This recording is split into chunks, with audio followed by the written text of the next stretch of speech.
Hello, we have our groundhog with some obstacles that are colliding, and we have our groundhog that has some ice that it can slide on in the background of the world.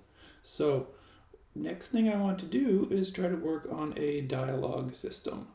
Let's have the groundhog interact with some signs. You can do this on anything you want, but I'm just going to have signs. But when the groundhog gets close, I want there to be something going on. So let's start to set up some pieces of this. Under the UI, I'm going to add an image. And boom, adding the image creates a canvas, it creates an event system. There's a lot going on with this image. Now, let's zoom out here. You can see our whole window up there of what's going on. I want my image to be placed down here near the bottom. My dialogue is going to show up down here. So that's good enough. Now underneath that image, which I'm going to rename dialog box, I'm going to add another UI object, which is going to be the text. And this is going to be a Text Mesh Pro system right here. Oh, the first time I'm using text. Yes. Okay, and so this dialogue that I'm adding, it's loosely based on a tutorial that I found out here by Brackeys, how to make a dialogue system in Unity. Theirs is more complicated. Mine is going to be very simple, and you can add more and watch that video as you want to go forward. And so one more thing before we go, I am going to get a font already.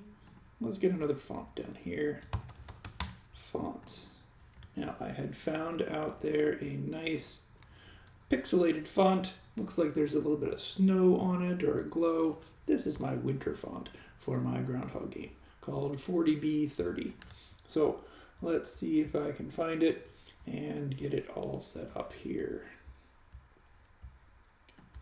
It should be under downloads. 40B30. There's my true type font.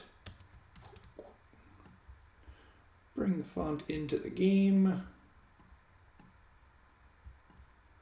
And we'll be able to start working with it. If my computer lets me drag it in. There we go. Perfect. So I've got a font, and I need to go out here to the Text Mesh Pro Font Asset Creator, and I need to pick my font. I'll make a font atlas like I did before. Save that in my fonts directory. Sure. Good. So now on this Text Mesh Pro item, I'm going to be using that font. And let's change the color of the font down here. I'm going to make the font kind of maroon colored, and let's make the background kind of blue. So lighter blue up here. Yes, this is my winter theme. Okay, so I want my text to span this whole area, so I want to give it a lot of space out here. And now my text will start showing up in that area. We can see back in the game, if we run stuff, or if we just look at the game, we're going to have this text here. Let's start it off being inactive. And so when I need to set the text to be active and then turn it back off. Now, who's going to be in charge of this? This is going to be the job for a game manager. Let's make a game manager. We don't have one yet. So I am going to make an empty object called the game manager. And let's go ahead and put it at position 0, 0, 0. It doesn't really matter where it is, but I'm going to make a game manager. And then in my scripts, it is time for my game manager script. Game manager script. Okay, so like last time, I'm going to have my game manager script load some things up with an awake method here. Let's get going. I'm going to copy and paste this in because we've done this before. But I make an instance down here, and if this instance is not there, I'm going to make sure I make one to set it up and say, please don't destroy this when we load new scenes. I want the game manager to persist across all the different pieces of the game. So in my dialog, I need to be talking to this game manager. In my game manager script, I need to set up some more variables. So let's take that one up to the top. Let's make a public game object dialog box and public game object dialog text. There we go. And it's nice to have them in our script. It's even nicer to have them wired up. So don't forget that your game manager also needs your script and says, where's my dialog box and where's my dialog text? Here we go. Game manager, this is your object for the dialog box, and this is your object for the dialog text. Good. So now the game manager, when it wakes up or when it does something, we can have a method here that can turn things on and turn things off. So public void start dialog. Somebody can give me a string of text and I'm going to start the dialog. So let's get things going by saying, hey dialog box, set active to true. You're ready. You're ready to start talking. And let me get everything ready here. Yes, so I'm going to start my dialog there. And then if I ever don't want to see the dialog, public void hide dialog. And it's going to do very much the other part of it. Dialog box set active to false. Okay, so this is my game object, and I'm setting it active to true when somebody wants to start dialogue, and false to hide the dialogue. Okay, that's enough to get some other pieces going. Notice we don't have any text coming in yet, but we're not doing anything with it yet. We'll get there. Great, we are back in our scene. Oh, I want to go see my camera spot instead of my GUI spot. Let's put a sign out here somewhere. So I'm going to go to my sprites, and this is not something I want to do with a tile. I really want to put it in one at a time. So I'm going to find my little spot here. I'm going to say here, let's put a sign down here, wherever I want. And this sign, when somebody gets close to it, is going to start some dialogue. Back in the scripts, let's make a new sign script. My sign script is going to go onto my sign. Now let's go ahead and rename this sign here. Good. And my sign, I am going to give you a physics 2D box collider.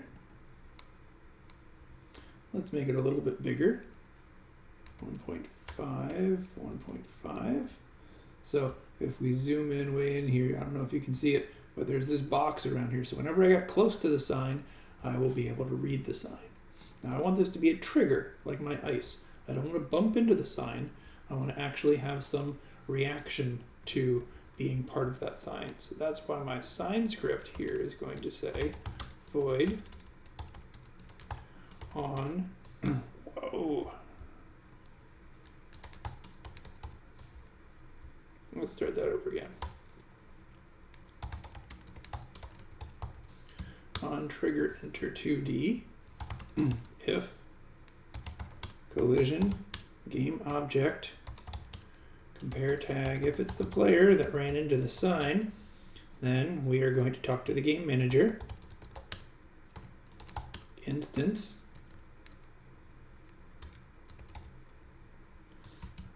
Start dialog. Welcome to Groundhog City. That sounds good. And then again, let's do an exit down here. I am going to hide dialog. Okay, so let's try some things out. That's a lot of coding here. I'm in my scene. I've got my hitbox around it. Let's see what happens when I get close. Boom!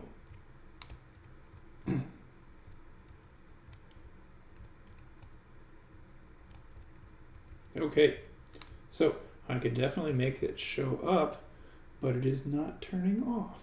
Interesting. Let's try that one more time. When I get close to it, boom, it shows up, but it does not turn off. So let's check a few things. I called it edit, and it even turned it a different color. I wanted to say exit. Now it's red. Let's see if it works. I'm sure you noticed that. Ooh, okay, so it's there. And then it disappears when I leave. Very good. Okay, so next thing we want to do is, that was our good test. We found one small thing wrong. Let's take this text that's being passed in and make it a bit more general here. I would like to turn this into a public string, like my text. This is going to take it out of the programmer's hands and put it into the designer's hands. So let's do that again. Now under my sign here, here's what I can do. I can change it over here. I have a sign and I can say, welcome to Groundhog City. Okay, next thing I want to do, let's use that in the game manager. Game manager, the string text comes in. Let's say dialog text dot, I need to get a component. And the component I want, I don't have access to it yet. I need to say using TM Pro, and then I will be able to actually talk to the component here, Text Mesh Pro.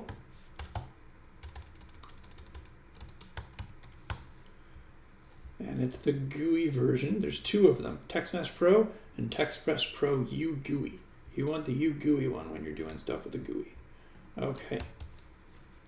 And then I want to say, hey, your text element should be the text that was passed in. Let's see if we can get this to work.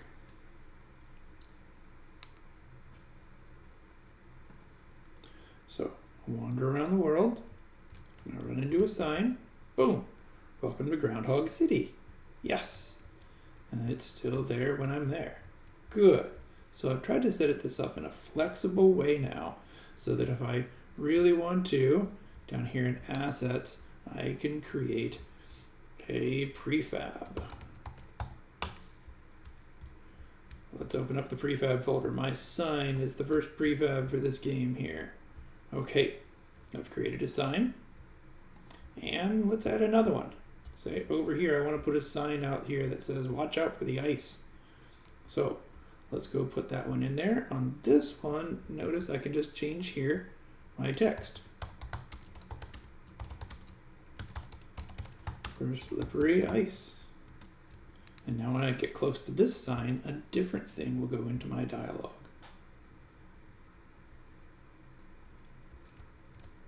Welcome to Groundhog City. Come over here. Whoa, I'm already sliding. Watch out for slippery ice. Would have been nice to see that sign earlier. So, there it goes. Wow. Okay, so this is our simple way to get some dialogue to show up on the screen. Now, what I would like to do next is make it so the dialogue shows up letter by letter, piece by piece. This is going to be a great job for a coroutine. So we start the dialogue, which means to turn it on, and then in the background, we want to incrementally add those letters. So let's start a new method down here. Enumerator. Type text, and it's going to bring in the text again. And down here is where I want to be doing that. But let's do it piece by piece. I'm going to start off by wiping out whatever text is there, and then going through a for each loop.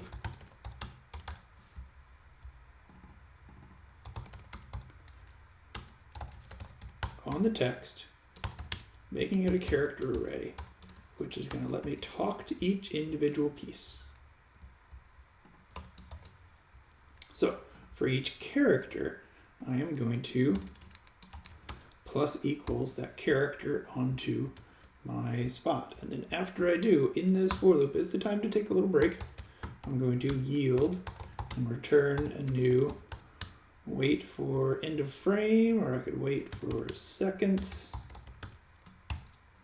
I'm going to wait, say, 0.1 second, a tenth of a second before I add my next letter. Now this is going to be really slow, but I just want to demonstrate the process of how it works here. So I've got this one, and up here in start dialog, I am going to say start coroutine, type text with text being passed in.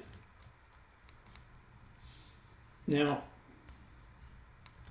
let's get going, and then I'll show the strange little error that comes up here. We're almost finished with our dialogue.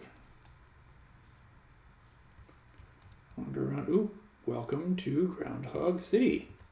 Excellent. Oh, watch out for that ice. Watch out for slippery ice. Perfect. So,